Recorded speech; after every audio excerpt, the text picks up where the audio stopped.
স্বাগত ভোটের ট্রেনের ৭৭তম পর্বে। আজকের ভোটের ট্রেনে যথারীতি আমরা আলোচনা করব ভোট, নির্বাচন, রোডম্যাপ ইত্যাদি নানা ইস্যু নিয়ে। আপনাদের সঙ্গে আছি আমি আজহার লিমন।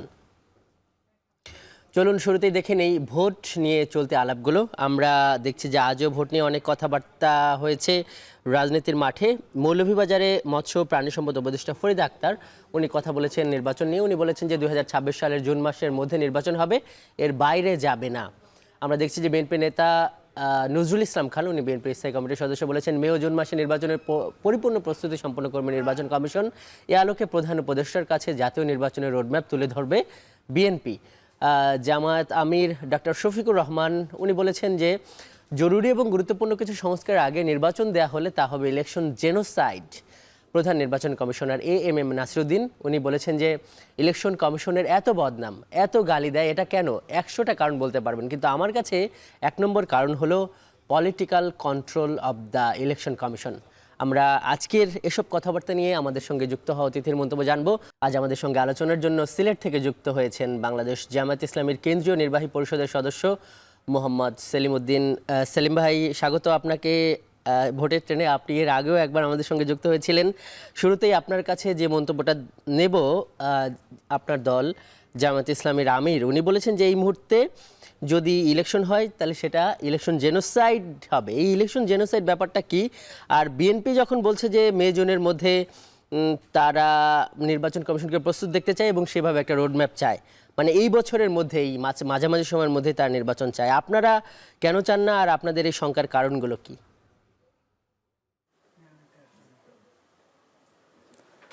যে এখন টিভিতে ভোটের ট্রেন যারা এই মুহূর্তে দেখছেন, দর্শক শ্রোতা দেশ এবং প্রবাস থেকে এবং পরবর্তীতেও যারা দেখবেন, সবাইকে আমার পক্ষ থেকে শুভেচ্ছা। আমার মনে হয় ইলেকশন আমাদের সবার কাছে এখন বহুল প্রত্যাশিত একটা বিষয়। দেশে ইলেকশন হতেই হবে এবং সেটা ফেয়ার, ফ্রি, ক্রেডিবল ইলেকশন হইতে হবে, লেভেল প্লেয়িং ফিল্ড হইতে হবে। প্রশাসনের কোনো জায়গায় ইলেকশনের সাথে রিলেটেড কোনো জায়গায় ফ্যাসিবাদের বোধ যদি থাকে, এদেশের ছাত্র সমাজ বিশেষ করে এখনও যারা মৃত্যুর সাথে মৃত্যুর পথে যারা এখনও মৃত্যু যন্ত্রণায় যারা কাতরাচ্ছে, আমাদের সন্তানেরা, আমাদের ছেলেমেয়েরা, এরা কেউ এবং তাদের যারা পরিবার এবং দেশবাসী এটা কোনোভাবে মেনে নেবে না। এজন্য আমরা পরিষ্কার বক্তব্য হলো যে জি, শুনতে পাচ্ছি ভাই, বলেন। ইলেকশন করতে হবে, প্রয়োজনীয় সব সংস্কার করতে হবে এবং এই সংস্কার করতে খুব বেশি যে সময় লাগবে এমনটি নয়। যেহেতু আমাদের প্রধান উপদেষ্টা 2টা টাইম দিয়েছেন, একটা হলো এই বছরের ডিসেম্বরের ভিতরে, আরেকটা হলো আগামী বছর। তার আগেই চাইছে। আমি এটা একটু বোঝার চেষ্টা করি আপনার কাছ থেকে, যে বিএনপির চাওয়ার সঙ্গে আপনাদের চাওয়া পার্থক্য হচ্ছে কেন?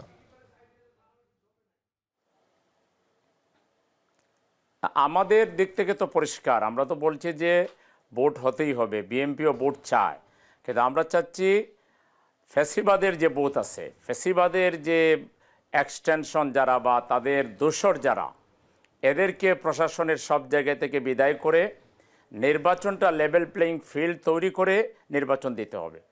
সেটা যত তাড়াতাড়ি হয়ে আর্লি এজ পসিবল সেটাই আমরা চাইব, কিন্তু সংস্কার ছাড়া শুধু একটা কোনো রকম নির্বাচন করে ক্ষমতায় গেলে আর কেউ ক্ষমতায় গিয়েই যে আলাদিনের চেরাগ দিয়ে তারা সব ঠিকঠাক করে ফেলবেন, আমরা সেটা মনে করি না।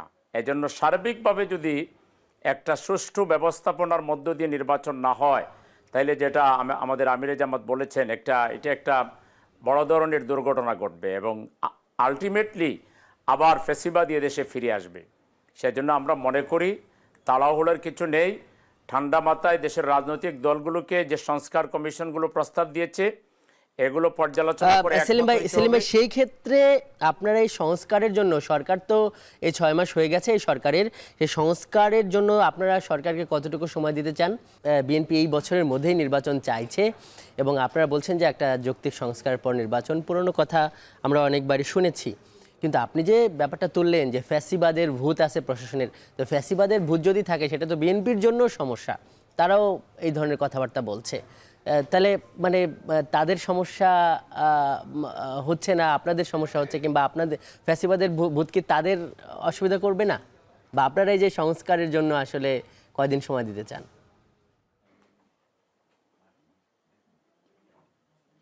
আমাদের সময় দেয়া না দেওয়ার কোনো বিষয় না। সংস্কারটা তো আসলে সবগুলো রাজনৈতিক দলকে সংস্কার প্রস্তাবগুলো পড়া দরকার।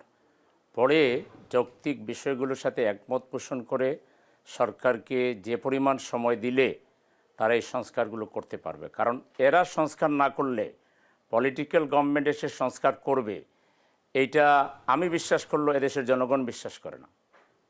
এদেশের জনগণের পলিটিক্যাল পার্টিগুলোর উপরে পলিটিক্যাল পার্টির অতীত যে চরিত্র, এটি নিয়ে জনগণের আস্থার সংকট। না সেলিম ভাই, আপনারা যদি ক্ষমতায় আসেন, আপনারা কি এই সংস্কারগুলো অব্যাহত রাখবেন না? বিএনপি তো বলছে তারা ক্ষমতায় আসলে তারা চালিয়ে নেবে। মানে ধরেন যে আপনাকে আমি প্রশ্নটা করলাম, আপনারা যদি ক্ষমতায় আসেন আপনারা কি করবেন না? বা আমরা বা অন্য কেউ করবো বইলা ভালো কাজ বাকিতে রাখার দরকার কেন? এখনই করি না, এরপরে যেগুলো থাকবে সেগুলোও করব। এই জন্য আমরা আইসা করবো বলেই এখন সব বসে থাকবো এমন তো দরকার নেই। মানুষের ভোটারদের তো আস্থা অর্জন করতে হবে ভাই। ভোটাররা তো চাচ্ছে তারা নির্ভয়ে ভোট কেন্দ্রে যাবে, তাদের ভোট হাইজ্যাক হবে না, কালো টাকার বিনিময় হবে না। না সেলিম ভাই, আরেকটা প্রশ্ন করি, আপনি যথেষ্ট স্পষ্ট উত্তর দিচ্ছেন, তো এই আপনি তো স্পষ্টই বললেন, কিন্তু এতদিন এই যে বিএনপি এবং জামাত 4 দলীয় ঐক্যজোট 20 দলীয় ঐক্যজোট একই সুরে কথা বললো, এই যে ইলেকশন যখন আসলো তখন এই যে দুইজন দুই ধরনের কথা, মানে এই জিনিসটা কি আপনারা উপভোগ করছেন নাকি নাকি একটু অস্বস্তি বোধ করছেন? না না, সুরের কোনো পার্থক্য নাই। তারাও ইলেকশন চায়, আমরাও চাই। আমরা যেটা চাচ্ছি আর তারা যেটা চাচ্ছে, মূল চাওয়া তো এক। ইলেকশন তো আমরা সবাই চাচ্ছি।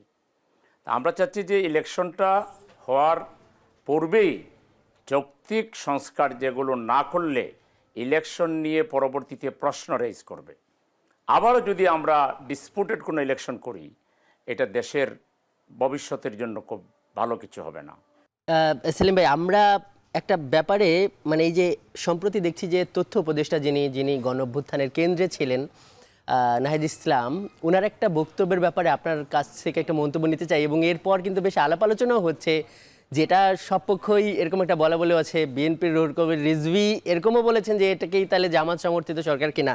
কিন্তু আমাদের কাছে মনে হচ্ছে যে এখন কি সরকার আর জামাতের মধ্যে একটু দূরত্ব হয়ে গেল কিনা। কেন মনে হচ্ছে আপনাকে একটু বলি যে উনি ইন্ডিয়ান একটা প্রতিষ্ঠানে একজন ফ্রিল্যান্স সাংবাদিককে উনি একটা সাক্ষাৎকার দিয়েছে, আমি একটু পড়ে শোনাতে চাই আপনাকে। 1971 পরবর্তী এতকাল পরেও ইচ্ছা করেই জামাতে সেটা প্রাসঙ্গিক করে রাখা হয়েছে যে জামাত কোনো বিরোধিতা বা আন্দোলনকেই জামাত শিবির ট্যাগ দেওয়ার প্রবণতা ছিল, এটা নাহিদ ইসলাম বলেছে।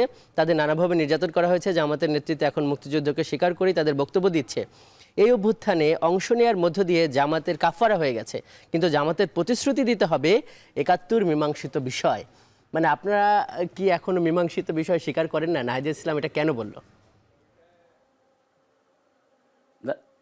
না, উনি একটা কথা বলেছেন, এটাকে তো আপনার আলোচনায় আনার আমি কোনো সাবজেক্ট দেখি না। উনি একটা কথা বলেছেন ওনার দিক থেকে, উনি কথাটা বোঝাতে চেয়েছেন যে আবার নতুন করে যেন কেউই আমরা বিতর্কের দিকে না যাই। ওনার সেন্সটা আমি বুঝতেছি এটাই, উনি কোনো খারাপ সেন্সে বলেন নাই। না বলছেন যে যেগুলো মীমাংসিত ইস্যু এগুলো নিয়ে যেন কেউ আবার নতুন করে যেন, যে হাসিনার বয়ানে আবার কেউ বয়ান দিচ্ছে না। হাসিনা রাজাকার বইলা তারপরে কয়দিন থাকলো ক্ষমতায়।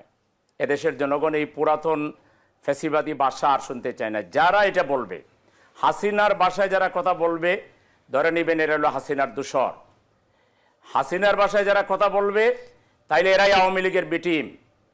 এই দেশে কেউ আর এই ধরনের বিতর্কিত বিষয় উত্থাপন না করুক, এটাই বোধহয় নাহিদ সাহেব বলতে চেয়েছে। না, নাহিদ সাহেব কিন্তু সেলিম ভাই আরেকটা কথাও বলেছেন, একটু পড়ে শোনাই, মানে এই বিষয়গুলো তো আলোচনা হয়। না না, একটু শোনেন, যেহেতু এই বিষয়গুলো নিয়ে রাজনীতির মাঠে আলোচনা হয়। তিনি বললেন যে আমার ধারণা জামাতের নেতৃত্বে মানুষ আস্থা রাখবে না, তাদের ঐতিহাসিক ভুলগুলো জনগণ মনে রেখেছে। তাছাড়া ইসলামিস্ট রাজনীতিতে মানুষের সমর্থন নেই, এই রাজনীতি ভবিষ্যতেও নেই বাংলাদেশে। বরং তরুণদের দ্বারা পরিচালিত মূলধারার সর্বজনীন ও গণতান্ত্রিক চরিত্রের দলকে মানুষ সমর্থন জানাবে বলেই মনে করি। মানে এটাকে উনি যে এই রাজনীতিতে যোগ দেবে এই কারণে না, মানে এই বক্তব্যটাকে আপনি কিভাবে দেখেন? এই বক্তব্যটা ওনার একটা নিজস্ব বক্তব্য।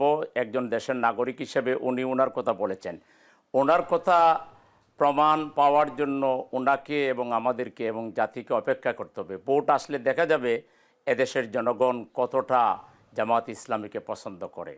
জামাত ইসলামী এদেশের সবচেয়ে নির্ভরযোগ্য, পুরাতন, দায়িত্বশীল, সুশৃঙ্খল, গতিশীল, শক্তিশালী একটা মজবুত দুর্গের নাম, যে প্রচণ্ড জড়ের মধ্যে আওয়ামী সেই দুঃশাসন, যেটা গোটা রাষ্ট্রযন্ত্রকে জামাতের বিরুদ্ধে ব্যবহার করেছে, সেই আওয়ামী লীগ খান খান হয়ে গেছে। জামাতকে নিষিদ্ধ করার 72 ঘন্টার মধ্যে আওয়ামী লীগ গোষ্ঠী সুদ্ধা বাংলাদেশ থেকে উজাড় হয়ে গিয়েছে। সেই জামাত ইসলামীকে জনগণ কতটা ভালোবাসে সেটা শুধু সময়ের অপেক্ষা মাত্র। এখন এদেশের নাগরিক হিসাবে যারা বিভিন্ন, যাদের নিজস্ব চিন্তা চেতনা আছে, বিভিন্নজন বিভিন্নভাবেই যাদের স্বপ্ন আছে, যার যার জায়গা থেকে সে কথা বলুক, মোস্ট ওয়েলকাম। এটা আমরা এটাকে ভয় করি না। গণঅভ্যুত্থানের পর যেটা বলা হচ্ছে যে মানুষের মধ্যে একটা নতুন মেজাজ তৈরি হয়েছে, তারা এই রাজনীতিতেও একটা সংস্কার, রাজনৈতিক দলগুলোর মধ্যেও সংস্কার চায়। আমার প্রশ্ন হলো যে সামনের নির্বাচনে এই ৭১-এর পর থেকে জামাতের এই সংসদীয় আসনের হিসাব করলে খুব একটা ভালো করেনি, মানে অন্যান্য দলের সঙ্গে তুলনা করলে। সামনের নির্বাচনে জামাত কেমন করতে চায় আর তারা কি বার্তা নিয়ে জনগণের কাছে যেতে চায়? আলহামদুলিল্লাহ, জামাত ইসলামী বিগত 53 বছরে জাতির সামনে মানবতার কল্যাণে, সমাজ সংস্কারে, সমাজ গঠনে, শোষণমুক্ত, সুদমুক্ত অর্থনীতি প্রতিষ্ঠায়, ইসলামী মূল্যবোধ ভিত্তিক শিক্ষা ব্যবস্থা প্রতিষ্ঠায়, তারপরে আমাদের ধর্মীয় মূল্যবোধের আলোকে সংস্কৃতি প্রতিষ্ঠায় এবং মানুষের বিভিন্ন প্রয়োজনে, বিপর্যয়ে, দুর্যোগে, দুর্ভোগে জামাত হুলিয়া মাথায় নিয়ে সরকারের জুলুম নির্যাতনের স্টিম রুলারকে উপেক্ষা করে জামাতের আমির থেকে একজন কর্মী পর্যন্ত যে ভূমিকা রেখেছে, ইনশাআল্লাহ জাতি যেভাবে একটা গণ অভ্যুত্থান, অবসরণীয় অভ্যুত্থান হয়েছে, আগামী দিনে জামাত ইসলামীর জনকল্যাণমূলক তৎপরতা, জামাতের সুশৃঙ্খল দায়িত্বশীল রাজনীতির কারণে জনগণ উন্মুখ হয়ে আছে জামাতে ভোট দেওয়ার জন্য।